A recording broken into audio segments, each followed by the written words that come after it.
Okay, so I'm not even going to put up with restream shit. It dropped the stream. I assume it was restream and not OBS. It could have been OBS, but considering in the past my experience of stream problems has been related to restream, just fuck it, whatever. I'm just gonna stream with YouTube. I've switched that over now. So yeah, I don't know exactly where the stream got cut. I suppose I should probably just like bring that up. Yeah, this is the stream. I should really just edit this too while I'm here. Let's find where. So first of all, where did we cut out?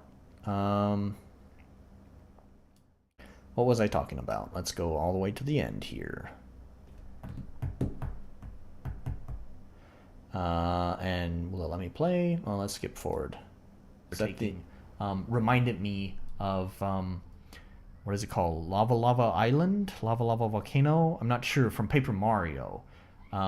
Which there's this kind of percussive synth going on. It's very similar to the woody sound, and then you have the woody sound being similar in timbre to the like percussion in Magmore Caverns, and it's just okay. So I see where it cut off. Did I play the clip from the song? I don't think I did at that point. Yeah, okay. So anyways, I don't know. My point was it was just feeling go here, go here, go here, go here, go here. Like you have these paths here, they are just dead end. Stop! Dead end and here. Oh my God! Stop! Jesus Christ! I hate the YouTube editor. But it looks like. All right, fine, whatever. I'll make that fucking edit right now. Jesus Christ. Like, I don't care enough to justify paying for it, and if they're gonna annoy me with their watermarks, I'm like,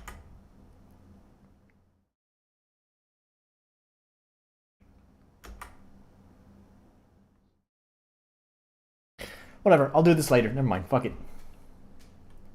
No. Go away. Go away, go away, go away. Alright, okay. Doesn't matter if if that got interrupted. My point is the song feels like a fiery place. Where's here? It's right here.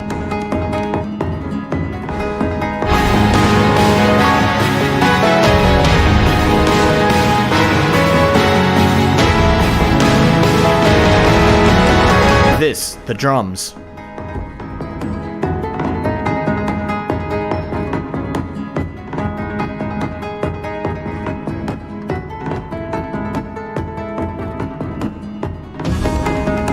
Yeah, I don't know. It just gave me fiery vibes. So I wanted to change the song, or not the song, change the level to more of a fiery kind of theme. So I do want to make edits to the tile set to make it more fiery. And so what I'm thinking is, I mentioned with the seeds that I wanted some sort of very minor interaction between the NPCs, the community, and the level. And like one of the things is like if your community level is high enough, you'd have access to be able to get a mini map to help you navigate the sea. Is it important? No. Any player can do it, and especially after actually building the sea with the islands.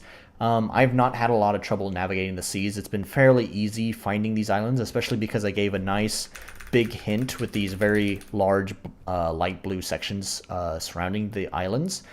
However, having just that, minor little connection between the community and the levels, I think really kind of helps glue everything together. And so I needed to find some sort of gimmick for the cave. And so one of the ideas that I had was for just an NPC to give you some information. So using, I mentioned that there's going to be basically like 4 paths from your main hub. You have your main hub, and then there's 4 paths that lead deeper into the cave. And my idea is that the paths would loop around, And so basically, there would be two lower paths, one on each side of this main central path. The main central path is probably not going to get used. I'll explain more about that later. But anyways, the main central path is just kind of story relevant, but it's not going to be used in the level at all. It's just there. And then to the side of the main path, you'd have like a lower level and a higher level path that you could take. So you'd have 4 total. And basically what would happen is all 4 of these are fairly linear, but what the NPC would tell you is that there's an ideal order to take these paths in, to prevent unnecessary backtracking. And each of these paths would basically be like giant loops that would come back around. And so you would start, if you start at the higher level one, you would make your way all the way, like really far away, all the way to the back. You'd get your main item for this section, and then there would be a door that would lead out, and it would allow you to jump down to the end of the lower path. But because that jump down is one way, you'd get the item that you need, but now you're going to have to make your way all the way back to the entrance to go to the next path, and so on. So it would be kind of like you'd go here, you'd loop around, you'd come down, and then you'd be back at the start, then you'd go to over to the other area, you'd take one path, and you'd loop down, and get the item, and then come back to this. So that would be kind of the idea there.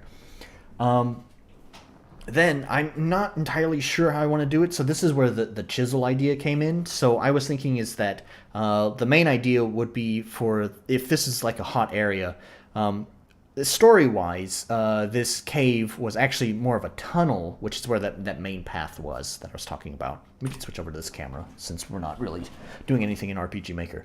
So the main path was like the main primary tunnel that the folks used to pass through this mountain to go from the town to another city somewhere else. Who cares?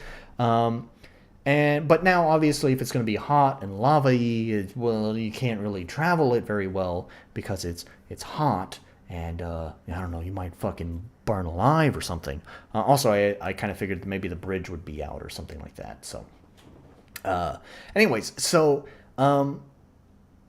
the main mission, just like in the Seas level, your main mission was to stop the rain. Your main mission for the cave level would be to stop the volcano, which is where the player's mission would be to climb to the caldera and jump in.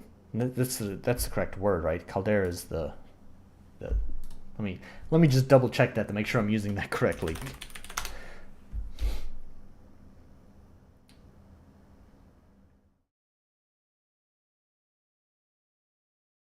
Yes, sort of. I'm not completely wrong. So yeah, to get to the caldera, which is the empty, the hollow area of the volcano, basically the crater, you could say. So yeah, is to get to the caldera. That's where the chisel would come in. Is that basically the main goal of this level would be to get chisels to build stairs up to the caldera, and then the player would jump in. And then here's where the fun gimmick that I was talking about, like I said, it would probably the gimmick that would set this level apart from all the other ones comes at the end, and that's where this is once you get into the caldera, it turns out to be an arena, like a coliseum. Like, where, like, a fucking tournament, And it's kind of funny because I had a similar idea to this, vaguely similar idea, for this in my magnum opus's design doc. So it's interesting that I guess in a small part, some of the design ideas I wanted to implement into my magnum opus have been kind of bleeding into this game, whether I wanted to or not. Some of the designs are intentional because, as I mentioned on the very, very first stream of this game, was that I'm purposefully building this game to test some ideas I had for my magnum opus. Is the community being one of them. Like this is something that I really wanted to implement into my my magnum opus, so I'm testing this out. But anyways, and actually this idea is not wholly original. I originally got the idea from Golden Sun. There is an arena called the Colossus, and so let me explain what I want to do. Gear has become very important, as I mentioned before, in this game, and so fighting this boss, when you jump into the caldera, you will fall and you will lose all of your equipment. Like, you'll fall out of you. You'll drop all of your equipment, and the boss will take it away. And now you're going to fight a boss with no equipment. So you're just going to have to use your skills and knowledge of the game to be able to defeat the boss. You can't trust your equipment to help you. It's not as significant in this game as my magnum opus, because gear plays an even larger role in my magnum opus than in this game. But still, I do think it's interesting to take away something that the player has come to rely on, and now they have to find how to not rely on it. So in the Colossus, what made this a little bit more interesting, and I don't know if I'll do something like that in this game, but the Colossus in Golden Sun, in a sense, I guess, is kind of a precursor to Battle Royales, except without all the multiplayer thing. Where basically in the Colossus you are dropped into this Colosseum, where there's two stages to it. The first stage is like a puzzle section that you have to navigate your way through, while the second part is an arena battle. However, you do not have any equipment. Rather, instead, during the puzzle section, there are chests and stuff along the way that you can open to get equipment, healing items, etc., that you can take with you into the arena fight. However, there's also an incentive to not just dawdle around and try to collect all the chests, because in the middle, at the arena, there is a powerful item and a weak item. So it is a race between you and your combatant to get to the arena to get that powerful item. So you don't want to just take your sweet little time trying to find all the chests and getting them and solving the puzzles. You want to solve the puzzles as quickly as possible, make sure you got time to pick up a couple of chests along the way, and get your ass to the middle of the arena so you can get the item. I just played through Golden Sun not so long ago. I think it was back during summer, and there was one time where I was dawdling around trying to get all the chests, and I wound up not getting to the arena on time, and boy, what a difference it made by getting the shitty equipment instead of the powerful equipment. And I really liked the Colossus. It was kind of such a cool moment. I remember, like, I played Golden Sun back when I was a kid, and for some reason that moment had stuck in my head for a long time. I remember something special about the Colossus, and it wasn't until replaying it recently that I realized, oh yeah, that's why this was special. This was a really cool moment, because here's the other cool thing about this, is it was pretty late into the game. So by this point, you definitely had a lot of good equipment. And so when they took it away, yeah, you felt that. You felt that loss. And now you're feeling that struggle of having to solve these puzzles quickly while also trying to race towards the center. And like I said, I don't think I'm going to implement it to such perfection as Golden Sun did. I think the main idea is just you're going to fight a boss in the caldera without your equipment, which kind of loses some of the memorability of the Colossus, because the Colossus was not that you lost all of your equipment. They had to make you lose your equipment so that the rest of Colossus worked, right? Like, if you went into Colossus with your equipment, then it's not really so important if you get all the chests and you rush to the center, because you probably already have pretty good equipment anyways. They had to take the equipment away to make everything else feel memorable. And like I said, because it was late into the game, you also could feel what an impact that would make. I'm only getting half of that equation. I'm just feeling the impact of losing the equipment, but I'm not really creating the memorable moment by necessitating the loss of equipment, if that makes sense.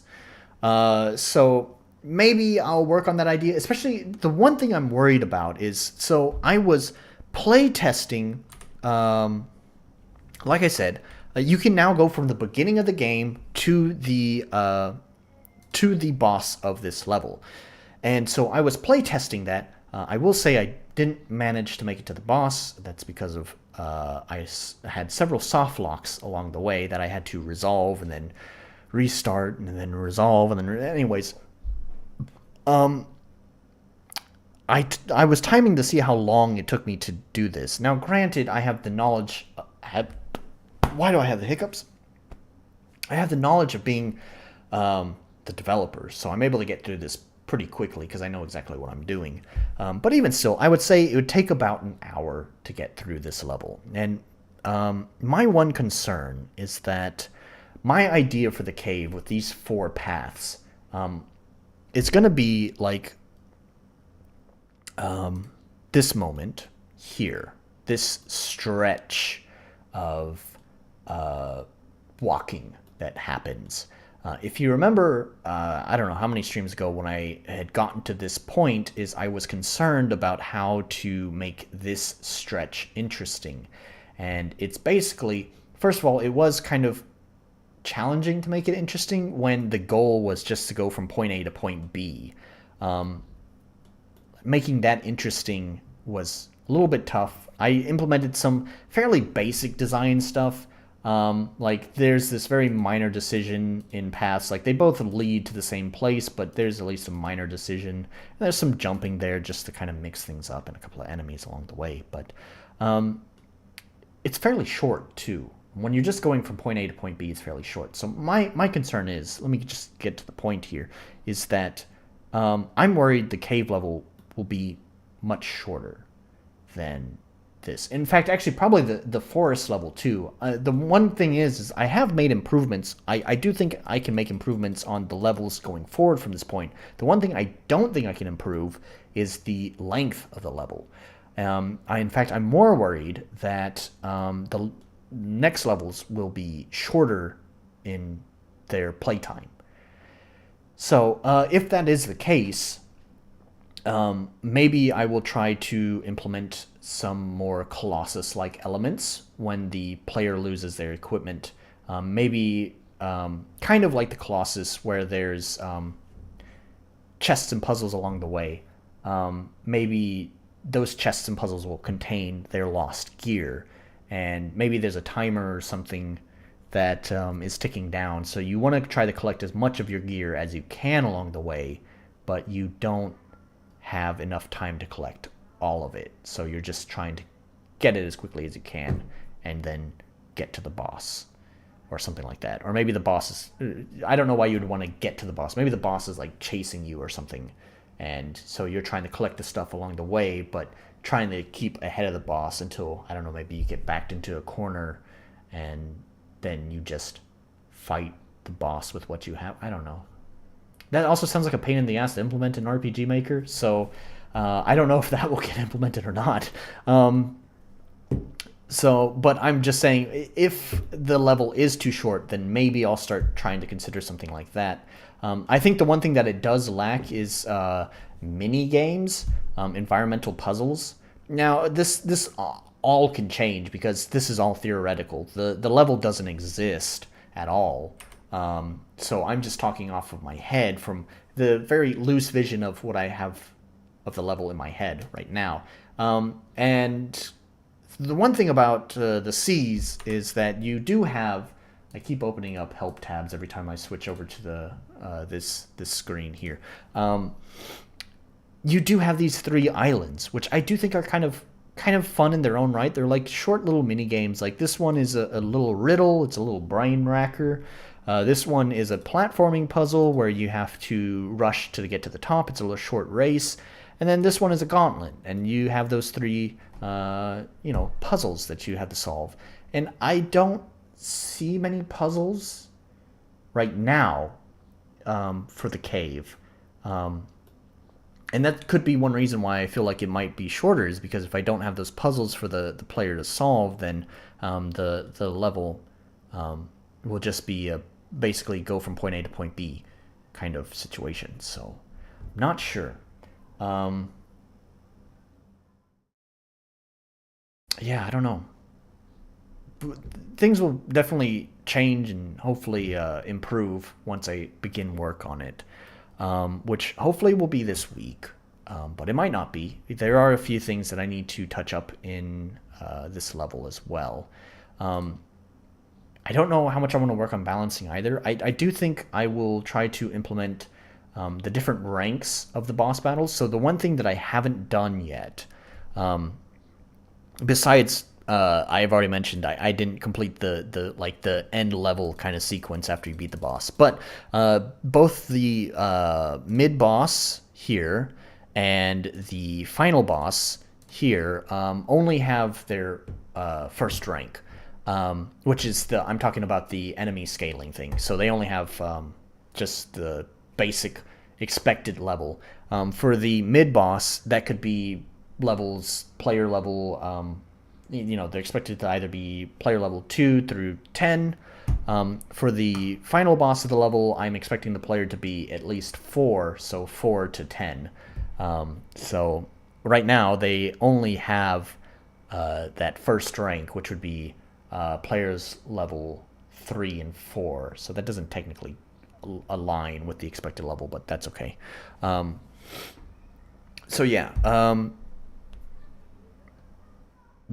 There's only that first rank there, and it's the same for the mid boss as well. So I need to implement the other ranks of these battles, which will require a little bit of playtesting. I'm not going to worry too much about the balancing for each different rank, because as I've mentioned earlier in this stream, is that there's plenty of balancing changes that need to be done. So there's no reason to focus too much on balancing the fight if it's going to be changed later down the line anyways. So, yeah. There's that. I need to do that. I did want to mention that when I was working on this island, it suddenly occurred to me there is a more efficient way of doing the enemy ranks. So if we go back to here and go to any sort of group of enemies like this one, you can see that there's 5 enemy sprites here. And when you enter the level, you're only gonna be able to see 1, and that's because each one of these sprites represents a different rank. So like this one's rank 1, this one's rank 2, this one's rank 3, this one's rank 4, this one's rank 5, right? So what this is for is because, I told you there's enemy scaling. However, I realized the one problem with this is that it bloats my event list. And because RPG Maker doesn't have a fucking just like type to search function into it, I have to scroll through lists and lists. And when I'm trying to assign a movement route to an event, I have to click on the event drop-down list and scroll through every goddamn fucking event that I've put into the map. So enemies, ropes, chests, tiles, all of this shit pops up in that list, and it becomes really fucking cumbersome to have to deal with. And so I've actually realized when I was working on, not that one, this one, there is a more efficient way of dealing with this, that it's not going to change like the performance, like it's not going to improve game performance for the player, but it is going to improve my life. So because it's not going to really improve performance that much, there's no reason to change the C's. Like, I'll just leave these enemies as they are now, as just 5 separate entities. But in the other levels, I can use the new technique for implementing enemy ranking, because on my end, like I said, it makes everything slightly less cumbersome because you have less events in the levels. But functionally, for the player, works exactly the same. And allow me to demonstrate here. It's called event pages. So basically, you can turn on certain pages with certain switches. This first one doesn't have that turned on, but you can basically imagine if this was an enemy right here, I could just set this switch. If enemy rank 1 is on, then it's going to be this page. If enemy rank 2 is on, then it's this page. If enemy rank 3 is on, then it's this page, and so on and so forth. So basically, in a single event, I can assign multiple different battles. And so that is a much cleaner way of dealing with it. The one thing I do miss, however, I'd been thinking about this, it popped into my head, is I miss the way that level scaling works in the construction set. I think it's called the construction set. Construction set and construction kit, I believe those are their names. Or is it creation set and construction kit? I don't know. The modding tools for the Elder Scrolls games, of course, they have enemy scaling in them. And built into the modding tools themselves is a very easy to use scaling enemy scaler. So basically, you have your enemy tab where you build out the enemies. You can also, this same thing is available for basically everything: items, weapons, armor, anything that you want to scale with level. But for this case, since we're talking about enemies, let's just talk about enemies. So you have your enemies tab, and you can build the enemies that you want. So you'd have, you can assign what they look like, the armor that they're wearing, the weapons they're using, the skills that they have, and the stats that they have. And so you can make variants of a single enemy in this page, one for different levels. Not to mention that leveling is built into it, so rather than assigning individual stats that you expect for that level, instead you can just push the level up button and it will automatically blow the stats up with the level up button. So that also made things a lot easier too. And then basically what you do is you drop these enemies that you've assigned into a container, and then you just say this container will spawn an enemy based on, like, the container does this by default. You just drag and drop the container into the scene, anywhere into the scene, and it will just check automatically whenever the player enters a scene. Oh, the player is this level, so which one of these options in my container meets that level? Oh, this one does. Okay, we'll just put that one there. Boy, I wish there was a tool like that in RPG Maker, because